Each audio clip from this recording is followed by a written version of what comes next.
Halo sobat sehat semuanya, kembali dalam acara Kepo, kata expert pro sehat. Nah, kali ini kita punya tema yang menarik banget nih. Ini buat kaum milenial khususnya. Sekarang ini kan lagi tren banget tuh ya, banyak minuman-minuman kayak kopi, terus kemudian boba, Thai tea, atau green tea latte ya. Nah, kita tuh mau tahu nih sekarang, kira-kira minuman-minuman tersebut bahaya nggak sih buat kesehatan kita? Nah, kita kan sebagai salah satu pengonsumsi ya mungkin. Nah, tentunya kan kita juga harus punya pengetahuan tentang apa yang kita minum. Ya, ini kan supaya sesuai dengan tema pemerintah kita nih, Gerakan Indonesia Maju. Jadi kita harus punya pengetahuan terhadap segala sesuatu yang kita konsumsi tentunya. Baiklah, hari ini kita akan mendatangkan seorang expert kita, seorang dokter namanya Dokter Erika Gracia. Halo, Dokter Erika. Halo Dokter Rosa. Ketemu lagi kita ya, Dok ya. Iya. Oke, ya kenalan sedikit nih ya. Dokter Erika ini merupakan dokter lulusan Fakultas Kedokteran Atma Jaya dan saat ini sedang praktek di Pemalang, Jawa Tengah ya dok ya? Sedang di rumah sakit atau di puskesmas dok? Lagi di Rumah Sakit Santa Maria dok. Oh masih di Rumah Sakit Santa Maria ya dok ya? Oke baik dok.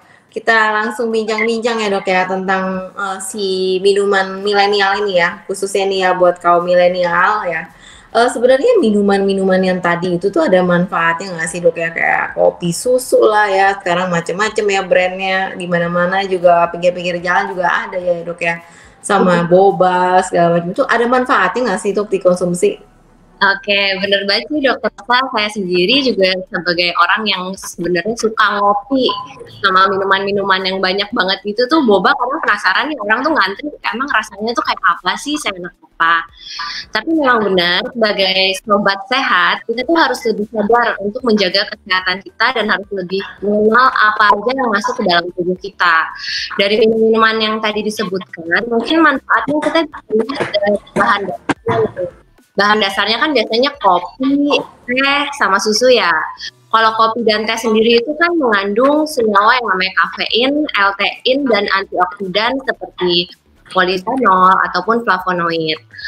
Mungkin sobat juga udah nggak asing lagi ya sama yang namanya kafein. Kafein sendiri kan senyawa yang sifatnya stimulan. Kalau berikatan dengan reseptor adenosin yang ada di otak, efeknya itu akan membuat kita tidak mengantuk lagi, bisa buat lebih fokus, sama bisa juga meningkatkan memori jangka pendek kita nih. Kalau untuk kandungan antioksidan itu kerjanya dengan menangkal radikal bebas yang ada di dalam tubuh nih. Radikal bebas ini yang bikin proses inflamasi biasanya, dan juga merusak sel-sel lain yang ada di dalam tubuh. Jadi secara garis besar dengan mengkonsumsi kopi atau teh, itu bisa mencegah berbagai macam penyakit seperti Parkinson, Alzheimer, bahkan beberapa jenis kanker juga. Kalau untuk susu kan biasanya dikenal sebagai minuman yang banyak nutrisinya ya, kayak protein, lemak, vitamin, dan mineral, terutama kalsium, sehingga susu ini baik untuk pertumbuhan dan kesehatan tulang, serta juga bisa membantu dalam regulasi sistem imun. Mungkin untuk manfaatnya ya gitu sih dok. Oke, mungkin itu lebih baik lagi kalau misalnya manfaatnya itu diminum tanpa memakai gula ya dok ya? Bener banget. Oke. Nah, terus jadi kan itu tadi manfaatnya ya dok ya. Sebenarnya kalau dari sisi bahayanya itu sendiri apa dok kalau kita minum yang tadi itu terlalu sering mungkin setiap hari ya dok ya? Oke, kalau misalnya dipisah-pisahkan bahan dasarnya memang punya manfaatnya masing-masing ya. Namun pada kenyataannya kan jadi lebih enak, lebih menarik untuk orang membelinya kan biasanya ditambahin artificial flavor, ditambahin topping, bahkan ditambahin pemanis banyak banget. Nah, kita lihat dari perhitungan kalorinya dulu nih. Biasanya kalau kita pesan boba kan dibuat dari tepung tapioka dan brown sugar ya. Dalam satu sajiannya bisa mengandung sampai 160 kalori. Belum lagi kalau ditambahin susu sama yang lain-lain, dalam satu gelas tuh bisa sampai 300 sampai 500 kalori deh.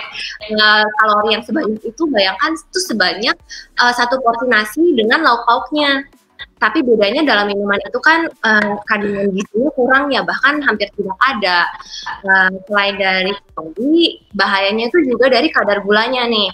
Di balik manisnya minuman kayak begitu, minuman zaman now, dalam satu gelasnya itu bisa mencapai 15 sendok teh gula loh dok. Itu lebih banyak dari banyak sekali ya dok ya. Iya makanya, nah dari American Heart Association aja mengatakan kalau laki-laki tuh seharinya cuma boleh mengkonsumsi gula sebanyak 9 sendok teh, kalau perempuan 6 sendok teh. Jadi bayangin nih dalam satu minuman itu kadar gulanya tuh sudah melebihi jumlah yang diperbolehkan dalam satu hari. Kesimpulannya ya bahayanya karena minuman ini mengandung banyak kalori, tinggi gula juga, dan tinggi lemak, sehingga kalau dikonsumsi terus-menerus dalam jangka panjang, bahayanya itu bisa nyebabin penyakit seperti obesitas, diabetes, penyakit jantung, bahkan sampai penyakit stroke gitu. Wow, jadi ini luar biasa ya dok ya, ternyata ya kita nggak nyangka-nyangka itu banyak banget gulanya dalam satu kemasan itu ya dok ya. Nah ini dok, tapi kan ya dok gini ya kan kalau udah minum gitu ya rasanya tuh kayak edik gitu dok ya, kayak ketagihan gitu, susah buat untuk nggak minum lagi ya kan. Nah kira-kira tuh ada batasannya nggak sih dok ya, dalam sebulan boleh berapa, maksimalnya tuh berapa banyak sih boleh diminum gitu dok? Oke, minuman manis emang bener ya bikin ketagihan ya dokter Rosa ya. Iya. Kalau dari tips dari saya mungkin kita batasin aja nih konsumsinya 1-12 aja dalam 1 minggu. Terus kalau bisa kita pilih ukuran yang paling kecil aja. Terus dari gulanya kita bisa request kan, biasanya bisa yang no sweet atau kalau bisa no sugar. Mungkin awalnya rasanya kayak kurang enak, cuman ntar lama-lama juga pasti akan terbiasa. Terus kalau misalnya untuk toppingnya, kita harus lebih memilih nih topping yang rendah kalori. Tapi kalau misalnya cuma minumnya untuk sekedar melepaskan rasa haus, atau cuma kepengen aja kan kita juga bisa pilih ya. Kalau bisa no topping aja lebih baik lagi. Iya betul sekali ya dok, karena di topping itu apalagi boba ya dok, bobanya sendiri aja udah dibikin dengan adonan yang ada gulanya juga biasanya di dalamnya ya. Terakhir nih dok ya, tipsnya gimana sih dok minuman sehat itu, yang minuman sehat yang dianjurkan nih buat para generasi milenial ya khususnya ya, ini apa sih dok minuman sehatnya yang lebih disarankan nih menurut dokter Erika? Oke, kalau menurut saya minuman yang paling sehat itu balik lagi ke air putih dok. Soalnya tubuh kita sendiri kan terdiri 60% dari cairan. Jadi kita harus memastikan status hidrasi tubuh kita tuh selalu cukup. Air putih merupakan pilihan yang terbaik sih, cukup mengkonsumsinya 18 sehari atau 2 liter. Selain konsumsi air putih juga bisa dari kopi, teh ataupun madu karena banyak antioksidan juga seperti yang saya udah jelasin tadi di awal-awal. Terus bisa juga minum jus, mungkin ya jus yang dari buah-buahan dan sayur-sayuran itu juga bagus karena banyak vitamin dan mineralnya. Intinya sih segala sesuatu kalau dikonsumsi secukupnya saja itu baik, cuman kalau udah berlebihan ya biasanya jadi buruk ya dok ya. Oke, baik, ini bagus sekali ya masukannya dari dokter Erika ini ya. Ternyata memang minuman-minuman boba tersebut ya ada batasannya ya dok ya tadi ya. Dianjurkan itu cuma 1-2 gelas aja dalam 1 minggu ya dok ya. Jadi ya buat yang rajin banget minum, ada yang paginya ngopi, siangnya minum Thai tea ya, itu lebih bahaya lagi ya dok ya. Berarti mungkin dalam sehari itu total dia punya konsumsi gula bahkan lebih dari 15 sendok teh gula ya, bisa jadi ya dok ya.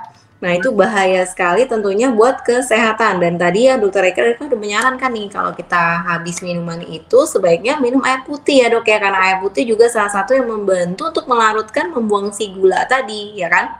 Jadi biar konsentrasi gulanya juga tidak terlalu tinggi di dalam darah. Oke, ini buat sobat sehat ya, semoga bermanfaat bincang-bincang kami kali ini ya. Jadi diingat-ingat sebaiknya tips-tips dari dokter Erika tadi ya. Terus kemudian mungkin yang masih ada melanjutkan ingin bertanya bisa konsultasi ke WhatsApp-nya ProSehat di 0811 18 16 800.